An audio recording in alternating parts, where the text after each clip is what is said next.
Hello everyone. Today we are going to see haloalkanes and haloarenes, or you can call it as alkyl halides and aryl halides. We are going to cover this chapter as two parts, which chapter includes preparation and properties of haloalkanes. First of all, we are going to understand the nature of CX bond, followed by how it is behaving, how it can be produced, and after that we are going to see what are haloarenes and the naming of them, SN1 and SN2 reaction mechanisms, which is nucleophilic substitution reactions, and preparation and properties of haloarenes compound. So let's get started from the basics. We know halo means halogens, F, Cl, Br and I. Mostly these four halogens we are talking about. Okay, so while naming those things, we have to use fluoro, chloro, bromo and iodine. Talking about the nature of CX bond, when it is forming a bond with alkyl group. CX bond, in that case, since this is more electronegative, halogens are more electronegative, it becomes polarized. It is pulling the electron cloud of carbon towards the halogens, which makes it polar compound, and the bond length increases from CF to Ci, which means CF is having shorter bond length, then comes CCl, then comes CBr, and then finally Ci. Why is it so? You can see iodine is bigger in size and less electronegative when we are compared to the fluorides. Then, talking about the physical properties of haloalkanes, it decreases with increase in branching. What decreases? Boiling point. We already discussed about this in previous organic chapters as well. The boiling point of isomeric haloalkanes decreases with increase in branching. Which means that, let's take a bromobutane 1, 2, 3, 4 and bromo group, and if I am writing the isomer of this bromobutane, I would like to write it as CH3, C with CH3 and then another CH3 with a Br. Methyl groups are attached as a branching, so which will have less boiling point than the straight chain. The boiling point of straight bromo, that is 375, and then the branched one is 346 kelvins. So which proves that as the branching increases, the boiling point will get decrease. Okay, so let's go into reactions. Let's go into our part, which is the first thing first, we have to prepare it. Preparation of haloalkanes. First, we are going to prepare it from alcohols. So, if I want to prepare halo groups from alcohol, what reaction would be easier? That is substitution, is it? So, let's take any alcohol or OH I'm taking. I'm treating it with anhydrous zinc chloride with HCl, which will give you RCl. Here you can see the tertiary will do wonders, which will react instantly, and then comes secondary and then primary. I'm talking about the timing. Why is it so important? This is one of the tests to discover what kind of alcohol is present, whether that is tertiary, secondary or primary. This test we'll again talk in next chapter, alcohols and alcohol, phenol and ether. But I'm saying you, this test is called Lucas test. That is one of those preparations. Then if I'm taking a ROH, treating it with PCl5, as usual the substitution happens, RCl along with that POCl3 and HCl. In other terms, I can use SOCl2, which will give you again RCl SO2 gas along with that HCl as a gaseous form. And you can use PBr3 to produce RBr, which I mean you can use any halogens to produce the corresponding halogens. Among these four, this method is more effective, which will give more yield. Why is it so? This is very important point, guys. Please note it down.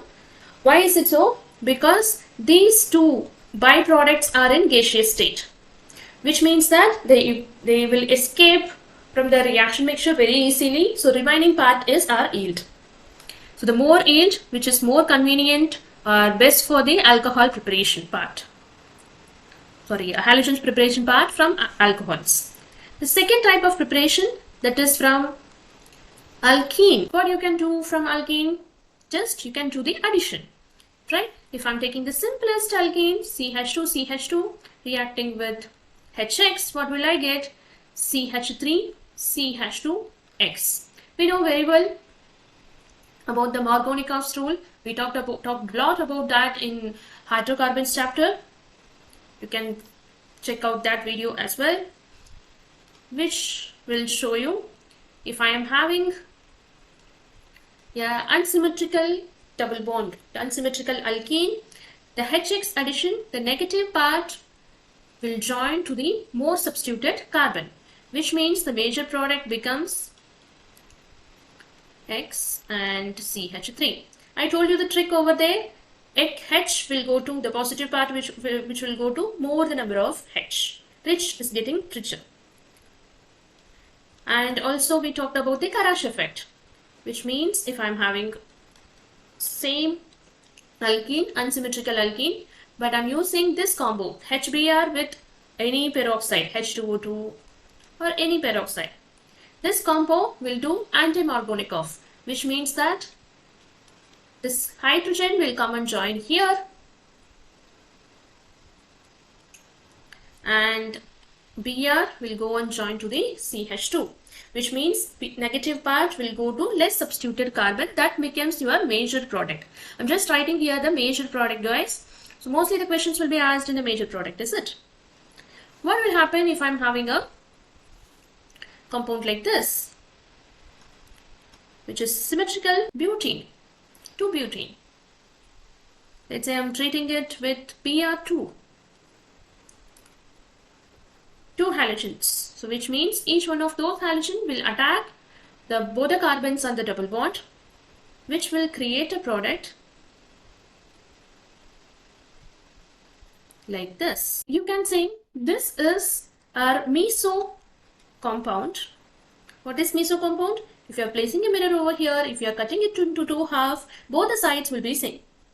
Okay, so this is meso compound. How we can find the product will be meso? Whenever the reactant is in trans, whenever the reactant is trans alkene, which will lead to the meso product, meso attachment. And if I am having cis alkene, which means both the groups should be on the same side, then it will lead to racemic mixture instead of meso product, which will look something like this. And the mirror image of this, which is Br with H, H with Br, and then CH3, CH3 goes. So which is our racemic mixture? Racemic mixture, which is nothing but equal amount of D and L isomer.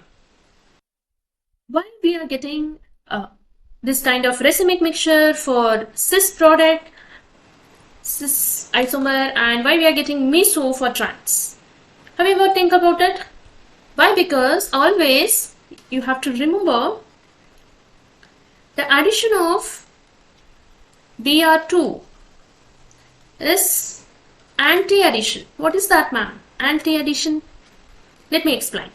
So if I'm having a molecule like this, I'm adding Br2. So what will happen? it will take up one of those bromine to form an intermediate, brominium ion intermediate, which looks like this. And whatever the Br left which will be there, since the downside is occupied, it will attack on the opposite side. It will attack on the opposite side, which makes it anti-addition. Okay, one from the bottom, if the bottom is occupied, it will attack on the opposite side, right? So which makes it to form BrH and BrHCH3. So if that is a cis product, if that is a cis butane.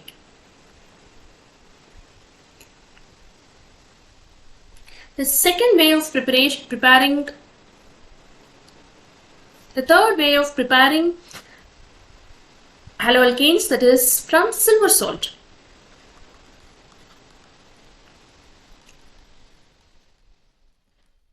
Let's say I'm taking COOAg reacting with Br2. The presence of sunlight, I have told you. This is whenever the sunlight or H nu comes, it will undergo free radical mechanism. Free radical mechanism, chain initiation, propagation, termination, we all know. Right? We have learnt about it in hydrocarbons and GOC chapters. So which will form RBr with CO2 and AgX. We do have a name for this reaction, which is called as Hunts-Sticker reaction.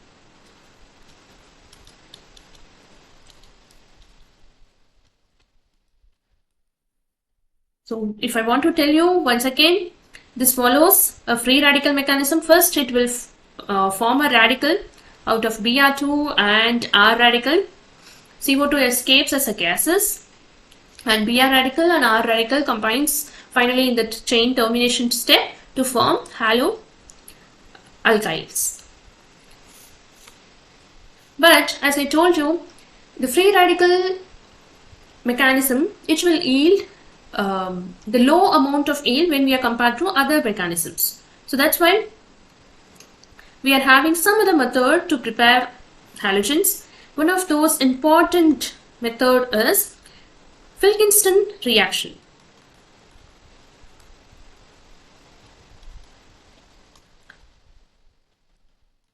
Which is only for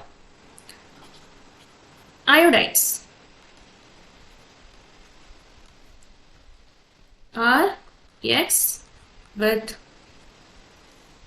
X can be of anything. X can be of Cl or Br, of anything. But as the end product, it will give you iodide. For that, we are using sodium iodide and triacetone. So questions can be asked from this part. Which method is especially for iodides, haloiodides? Similarly, the next reaction that is super important, which have been asked in many years of papers, two directly, which is saying which method is used for the preparation of haloalkyl fluorides. That is none other than Schwarz reaction. Here I am using metal fluorides to produce alkyl fluoride. So that's it about the reactions of haloalkane preparation. Now we are going to properties. Before getting into properties, we have to understand one thing about the haloalkane, which is very reactive. Halogens are very reactive. But what would be the order of reactivity of halogens? The order of ease of displacement of these groups are not fixed, but it depends on the nature of R group present over there. And of course, the solvent affects a lot. If I am talking about the nucleophilicity, because halogens are rich in electrons, if I am talking about the nucleophilicity, the order follows as I, is more, then comes Br, then comes chlorine, then finally fluorine. This is the order of nucleophilicity, and we know SN1 and SN2 reaction mechanisms already. You can find that in types of reaction video. I'm attaching the link over here with mechanisms with all other thing covered for SN1 and SN2 reactions. Okay, so to brief everything, SN1, that is following a carbocation formation, carbocation as an intermediate, and this is a unimolecular reaction, follows two-step mechanism. And in case of SN2, it is one-step mechanism, formation of a transition state. Concerted mechanism, formation of a transition state. That is a bimolecular reaction. Okay, so what is the reaction mechanism of halogens? These are the properties, chemical properties of halogens. When halogen is treated with dry ether with sodium, it is forming a high order alkanes, which is very important reaction, that is called Woods reaction. And alcoholic potassium cyanide, it is giving you the substitution reaction of formation of RCN. Ammonia, it is giving us amine. And with sodium acetylene, the acetylene part, so C triple bond CH is getting replaced. With silver salt, OCOR, sodium alkyl thio, it is producing RSR. It's depend on the given R as well. Aqueous KOH, I told you guys, whenever you are seeing alcoholic KOH, that goes with elimination, and aqueous, it goes with substitution. So for substituting OH group, I'm using aqueous KOH.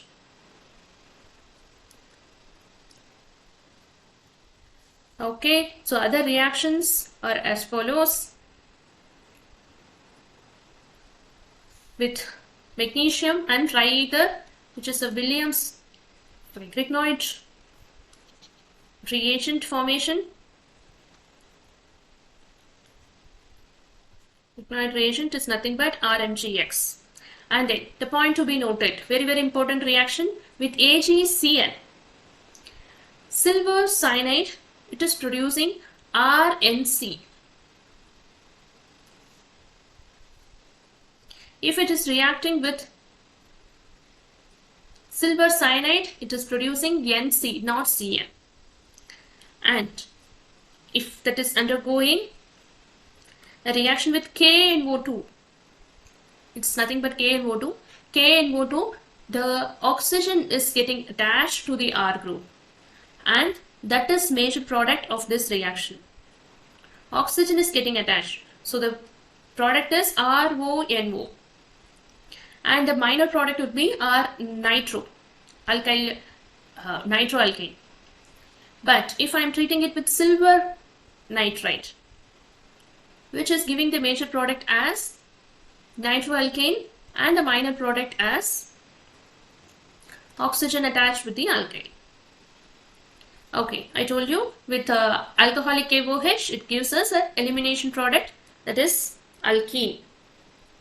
And this is also an important reaction, asked many times. Moist Ag2O and dry Ag2O. Dry Ag2O, that is producing as ether. With nickel and hydrogen, nickel as a catalyst, that is getting hydrogenated to form alkane. And with nickel, it is giving us nickel halide and R-halide. And finally with benzene, it is producing, if I'm using CH3X, that will lead us to produce toluene, which is nothing but the R group is directly attached to the phenyl tree. That's it. So these are the properties of haloalkanes. So let's solve some questions. based on this, which was asked in previous papers as well. The first question: which reagent can't be used to prepare alkyl halide from alcohol? Which reagent can't be used to prepare alkyl halide from alcohol? The options are HCl with ZnCl2, PCl5, SOCl2 with pyridine, and D option is NaCl. We know that ZnCl2, I told you, that is Lucas reagent. PCl5, we can do that, and SOCl2, that is the best way to prepare haloalkanes. So the answer is none other than NaCl. And the next question is that CH3, CH, CH, double bond CH2, reacting with HBr and in the presence of H2O2. What is the major product? What is the major product? That is your question. So I told you this combo is for anti-Markovnikov of,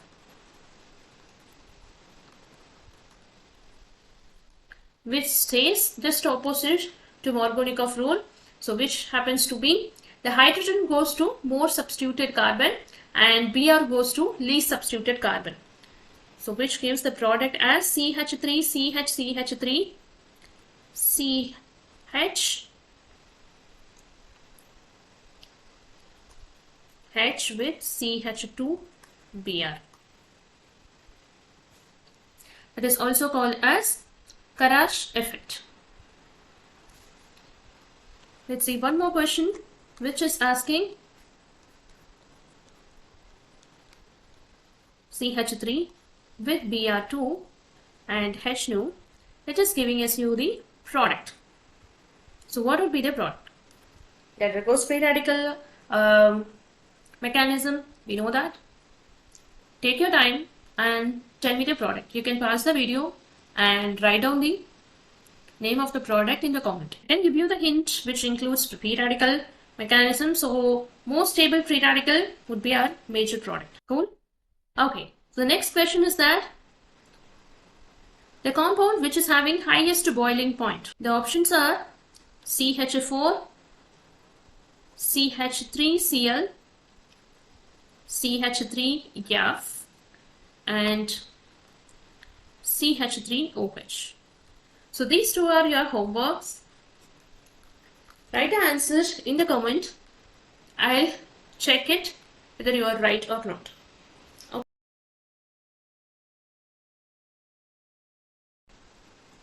So more the electronegativity, which makes the haloarene to hold the electron pair of, which makes the partial double bond character over here like this.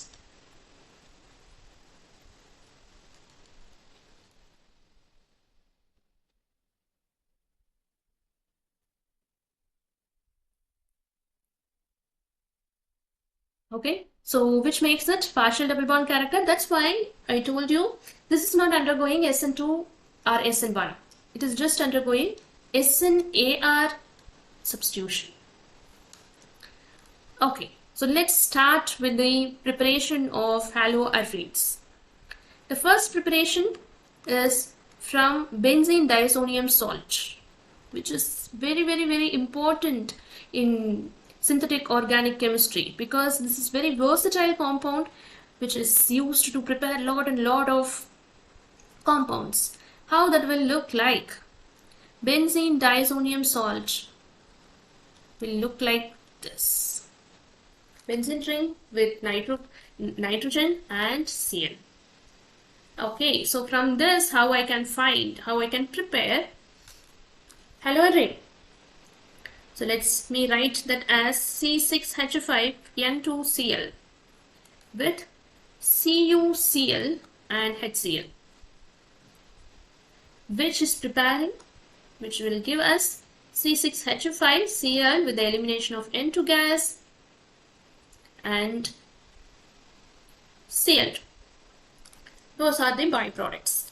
This reaction is called Sand-Meyer reaction. Again, we will talk about this reaction in amines chapter. This is super important reaction, and the next one is equally important. That is C6H5N2Cl with CuHCl. Any halogens you can replace. You can put HBr also, which will give us C6H5Cl, that is chlorobenzene, along with N2 elimination. So this is called Gattermann reaction. These two reactions, guys, it is super important. How much ever important you want to mention, you can mention it that. Like we said in haloalkanes, I gave you Filkinstein reaction and Schwarz reaction. Those two are very important in case of preparation. Similarly here, Sand-Meyer and Gattermann. These are very important. Ma'am, you have told me chlorine and iodine, fluorine and bromine only. What about fluorines? How we can prepare fluorines? We can prepare fluorines from the same benzene diazonium salt with the special reagent, that is HBF4, hydrofluoric acid, which will give us C6H5F. This reaction is called Ball-Schiemann reaction. I told you this benzene diazonium chloride, each one of these reactions, each one of this synthesis is super important. The question can be asked in any part, because this is coming under alcohol, halo chapter also, and as well as amines chapter also. What about iodines? Yes, we can prepare it from benzene diazonium chloride. What not? Potassium iodide, presence of heat, is producing C6H5I. Okay. Only benzene diazonium will give haloarenes? No. We can prepare it using halogenation method also. This comes under electrophilic substitution. You remember in hydrocarbons chapter, I told you about hydrocarbon, how the electrophilic substitution happens, what are the groups directing where, and we have discussed pretty much all in electrophilic substitution. The simple substitution you can remember, that is C6H5 reacting with chlorine or bromine or iodine to give C6H5Cl, if that is reacting with Br2 with FeBr3. We should take any loose acid so that it can facilitate the electrophile formation. Br, and if I am treating it with iodine with HiO3, it is giving us C6H5I. And the next way of producing haloarenes, that is from silver salt. The third preparation, it is C6H5COOH. You can use any halogen, it can be of Cl or Br, which will produce along with AgX plus CO2. And the fourth method, that is Rastrick process, which involves C6H6, that is benzene. I'm treating it with HCl in the presence of oxygen and CuCl2, which is giving us 2 moles of chlorobenzene along with H2. This method, which is called the industrial preparation of chlorobenzene, which makes it super important, Rastrick's process. Okay, so what about the chemical properties of haloarenes? First thing first, always the nucleophilic substitution reaction. Nucleophilic electrophilic substitution. I told you it will not undergo SN1 or SN2. It will undergo SNAR.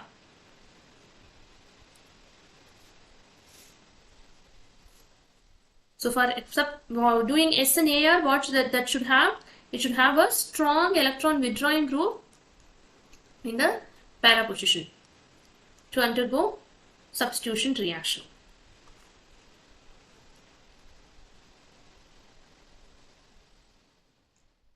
Now you can take HCl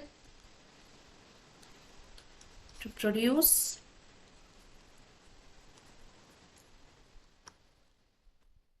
C. What if I'm not having any electron withdrawing group? I want only the reaction of haloarenes with other compounds. Then you have to have a drastic conditions like high temperature and pressure. Say for example, I'm having ARX. So I have to apply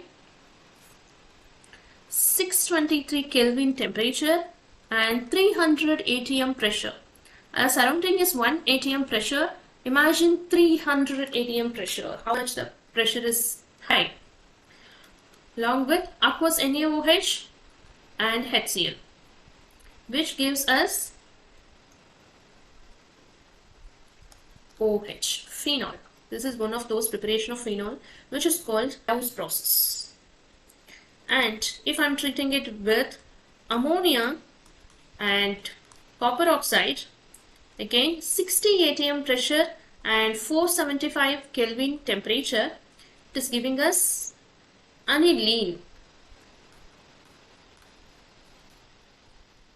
Similarly, if I'm treating this with copper cyanide with 475 Kelvin pressure, presence of pyridine as a catalyst,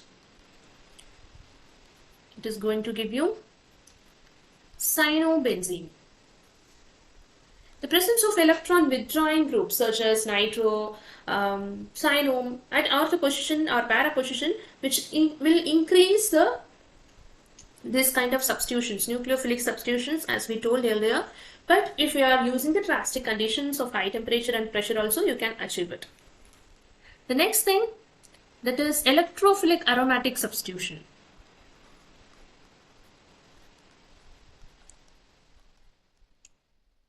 Electrophilic aromatic substitutions.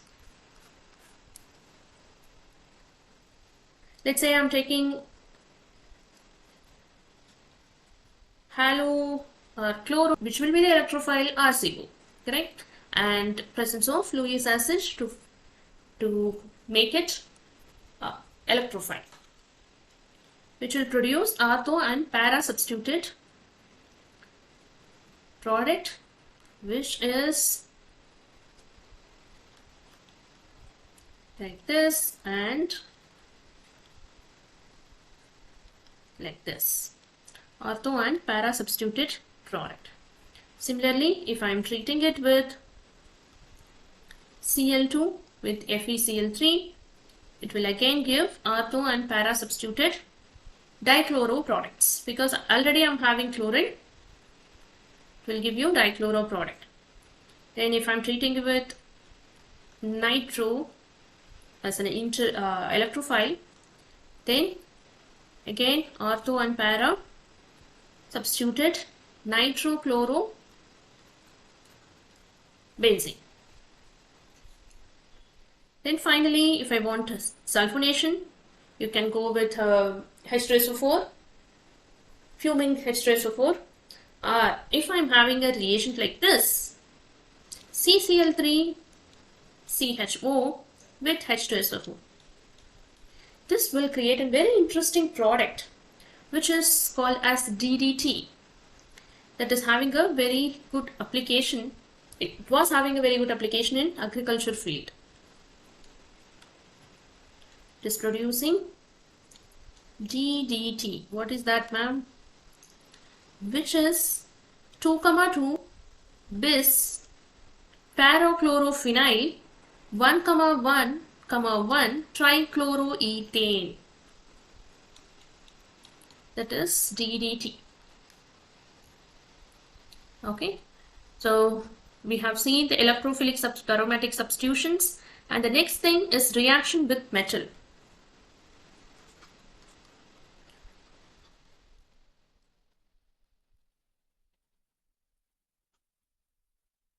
Let's say I'm taking bromobenzene. I'm treating it with many metals. The first I would take sodium. Sodium with dry ether. Yes, that is right. What's reaction you have talking about? No, it's not Wood's reaction. Wood's reaction is only for alkanes. It's not for aryls. Then what is this? It's having the same reagent. Yes, this reaction is called fitting reaction. For example, it will produce as diphenyl or biphenyl,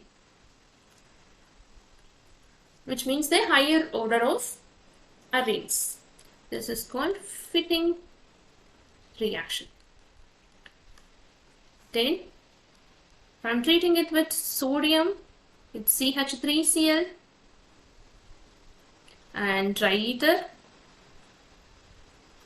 you can see here I am having haloalkane also and arene also. So which means it will produce product like this. This reaction is Wood's fitting reaction, the combination of two. Then the next reaction, that is magnesium with THF, that is a solvent, tetrahydrofuran, which will produce in the Grignard reagent ArMgX.